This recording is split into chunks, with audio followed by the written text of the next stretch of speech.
Bhadreswar online চ্যানেলে তোমাদের প্রত্যেককে স্বাগত। ডাব্লিউবিসিএস এর জন্য অফিসিয়াল নোটিফিকেশন অবশেষে রিলিজ হয়ে গেল। পিএসসির তরফ থেকে একদম অফিসিয়ালিভাবে নোটিফিকেশন রিলিজ করেছে, দেখতেই পাচ্ছ 8/2024। এখানে তোমাদের ডাব্লিউবিসিএস এর জন্য তোমরা জানো যে প্রথমে তোমাদের একটি রিটিন এক্সামিনেশন হয়, তারপরে তোমাদের পার্সোনালিটি টেস্ট হয়। রিটিন এক্সামের ক্ষেত্রে দুটো স্টেপ থাকে, সেটা হচ্ছে তোমাদের প্রিলি হবে এবং তোমাদের মেন এক্সাম হবে, তারপরে তোমাদের যেটা হবে সেটা হলো পার্সোনালিটি টেস্ট হবে। এখানে তোমাদের প্রিলি এক্সামটা হবে হচ্ছে মার্চ 2026-এ, ঠিক আছে। পরবর্তী কি কি বলা হয়েছে দেখে নাও। এখানে তোমাদের বেতন লেভেল তোমাদের দেওয়া আছে যে কেমন কি টাইপের তোমাদের গ্রুপ এর ক্ষেত্রে যারা সিলেক্টেড হবে তাদের ক্ষেত্রে কেমন কি বেতন থাকবে, গ্রুপ সি এর ক্ষেত্রে কেমন কি বেতন থাকবে, গ্রুপ ডি এর ক্ষেত্রে কেমন কি বেতন থাকবে। তারপরে হচ্ছে তোমাদের রিজার্ভেশনের ব্যাপারটা ক্লিয়ার করা আছে যে কেমন তোমাদের রিজার্ভেশন হবে। কোয়ালিফিকেশনের ক্ষেত্রে বলে দিয়েছে যে গ্র্যাজুয়েশন যোগ্যতা, অর্থাৎ যে কোনো শাখায় গ্র্যাজুয়েট হলেই তারা অ্যাপ্লাই করতে পারো। এবং এখানে দেখো তোমাদের read write speak in Bengali, অর্থাৎ বাংলায় লিখতে পড়তে বলতে জানা দরকার। এর পরবর্তী হচ্ছে তোমাদের এজ লিমিটের ক্ষেত্রে বলা হয়েছে যে 21 বছর হচ্ছে ন্যূনতম বয়স এবং ম্যাক্সিমাম বয়স হচ্ছে 36 বছর।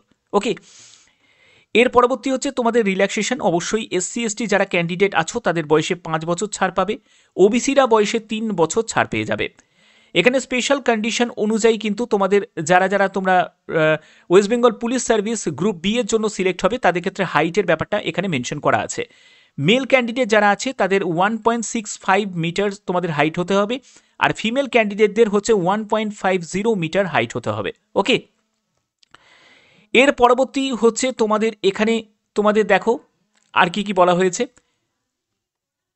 এখানে দেখো তোমাদের আবেদন মূল্য কত টাকা লাগবে, 210 টাকা হচ্ছে আবেদন মূল্য লাগবে।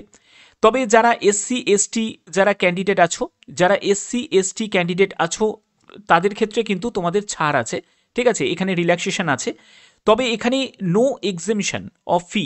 যদি আদার স্টেট থেকে যদি কেউ অ্যাপ্লাই করো তাহলে কিন্তু তোমাদের কোনো ছাড় নেই, সেই আবেদন মূল্যই তোমাদের দিতে হবে যা জেনারেল ক্যান্ডিডেটদের দিতে হয়।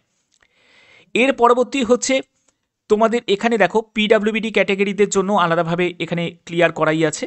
এবং এখানে এর পরবর্তী কি বলা হয়েছে দেখে নাও। এর পরবর্তী হচ্ছে তোমাদের এমসিকিউ টাইপের যে প্রশ্ন হবে এবং এখানে রং অ্যান্সারের জন্য নেগেটিভ মার্কিংও তোমাদের থাকবে। পরবর্তী হচ্ছে তোমাদের এখানে আর কি কি বলা হয়েছে দেখে নাও। এখানে তোমাদের ক্যাটাগরি ওয়াইজ এবং দেখো প্রিলি যে এক্সামিনেশন হবে তার যে সেন্টার এবং তার কোডগুলো কিন্তু মেনশন করা আছে। এই কোডগুলো যখন তুমি ফিল আপ করবে তখন এই কোডগুলো কিন্তু তোমাকে মেনশন করে দিতে হবে যে মানে এক্সাম সিটি তুমি চাইছো, ঠিক আছে। এর পরবর্তী হচ্ছে তোমাদের এখানে আর কি কি বলা হয়েছে দেখে নাও। এর পরবর্তী হচ্ছে তোমাদের এখানে দেখো তোমাদের অনলাইন আবেদন কবে থেকে শুরু হচ্ছে, 18ই নভেম্বর থেকে অনলাইন আবেদন শুরু হচ্ছে। একেবারে 9ই ডিসেম্বর পর্যন্ত তোমরা আবেদন করতে পারবে এবং আবেদন মূল্য জমা দিতে পারবে, ঠিক আছে। এডিট উইন্ডো অর্থাৎ মডিফিকেশনের জন্য তোমাদের যে ডেটটা সেটা হলো 12ই ডিসেম্বর থেকে 18ই ডিসেম্বর পর্যন্ত তোমরা এডিট করতে পারবে। অফিসিয়াল ওয়েবসাইটে ভিজিট করেই কিন্তু তোমাদের আবেদন করতে হবে এবং একাধিকবার কিন্তু তুমি এডিট করতে পারবে না, এগুলো কিন্তু এখানে মেনশন করা আছে।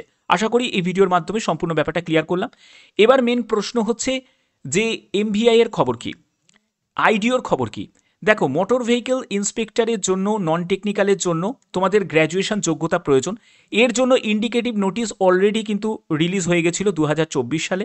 তো সেক্ষেত্রে এবার যেহেতু ডাব্লিউবিসিএস এর নোটিফিকেশন যেহেতু বেরিয়ে গেছে, তো এর জন্যও কিন্তু আর বেশি দেরি করতে হবে না, এরও কিন্তু নোটিফিকেশন খুব তাড়াতাড়ি তোমাদের রিলিজ হয়ে যাবে। যখনই রিলিজ হবে অবশ্যই তোমাদের সেই আপডেটটা দিয়ে দেবো। এবং এখানে বলে রাখি তোমাদের গ্র্যাজুয়েশন যোগ্যতা এখানে প্রয়োজন আছে, ঠিক আছে। মোটর ভেহিকেল ইন্সপেক্টরের জন্য তোমাদের গ্র্যাজুয়েশন যোগ্যতা প্রয়োজন। এবং আরেকটা নোটিফিকেশন তোমাদের যেটা জারি হবে সেটা হলো আইডিও, এরও কিন্তু ইন্ডিকেটিভ নোটিফিকেশন কিন্তু জারি হয়ে গেছিলো, তো এবার ফুল নোটিফিকেশনটাও কিন্তু তোমাদের জারি হয়ে যাবে, ঠিক আছে। এবং এরও কিন্তু গ্র্যাজুয়েশন যোগ্যতা প্রয়োজন এবং এই পোস্টগুলোর জন্য 39 বছরের মধ্যে তোমার বয়স হতে হবে। যারা এসসি এসটি ক্যান্ডিডেট থাকবে তাদের ক্ষেত্রে 5 বছর, আর ওবিসি যারা ক্যান্ডিডেট তাদের ক্ষেত্রে বয়সে 3 বছর রিল্যাক্সেশন আছে। তো এই হচ্ছে তোমাদের সম্পূর্ণ গুরুত্বপূর্ণ আপডেট, যে আপডেটটা তোমাদের কাছে পৌঁছে দিলাম। আশা করি ভিডিওর মাধ্যমে সম্পূর্ণ গুরুত্বপূর্ণ তথ্য তোমাদের কাছে পৌঁছে দিতে পারলাম। যদি ভিডিওটা ভালো লাগে অতি অবশ্যই ভিডিওটাতে একটি লাইক করবে, চ্যানেলটিকে সাবস্ক্রাইব করে বেল আইকনটাকে অল করে রাখবে। এখনের মতো এটুকুই, ধন্যবাদ।